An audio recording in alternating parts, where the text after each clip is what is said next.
Aunty మీరేం కంగారు పడకండి, మీకు త్వరలోనే నయం అయిపోతుంది.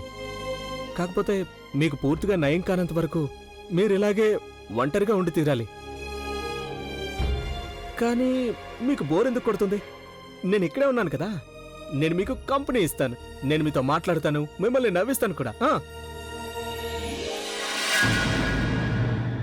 ఏం చెప్పాలి? ఆంటీ గారు, నేను మాట్లాడతాను, మీరు నేను చెప్పే మాటలు వింటూ ఎంజాయ్ చేయండి.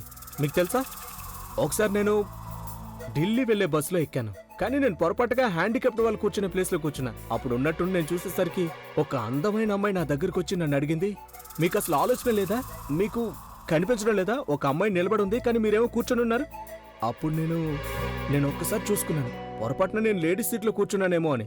నేను చూసుకునేసరికి నాకు అర్థమైంది, లేదు నేను హ్యాండిక్యాప్డ్ సీట్లోనే కూర్చున్నాను అని.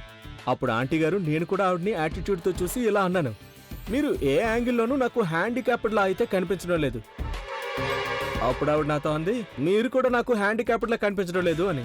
నేనేం చెప్పానో తెలుసా? నేనేం చెప్పానంటే, నేనేమో మెంటల్లీ హ్యాండిక్యాప్డ్ అని.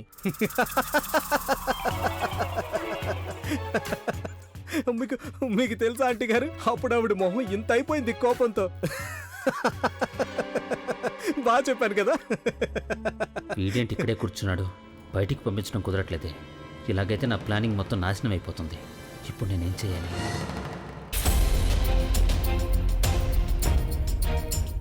ఇంత దారుణంగా మోసం చేస్తావా నువ్వు నన్ను?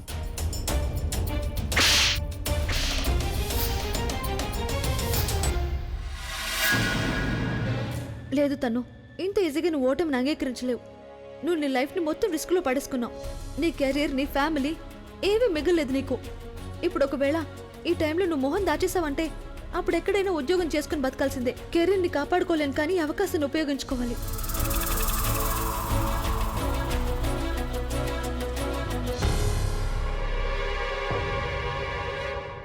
నా గురించి నిజం కేవలం ప్రజ్ఞ వాళ్ళ అమ్మకు మాత్రమే తెలుసు. ఆ నిజం ఆవిడతోనే అంతమైపోవాలి.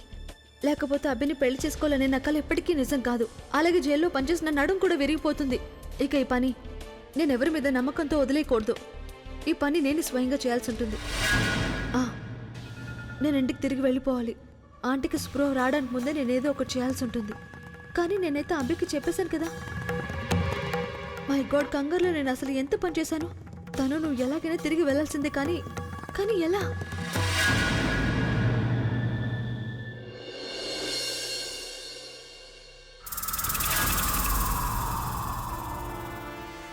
ఒకళ్ళని మించిన వాళ్ళు ఒకళ్ళు ఉన్నట్టున్నారే ఇంట్లో.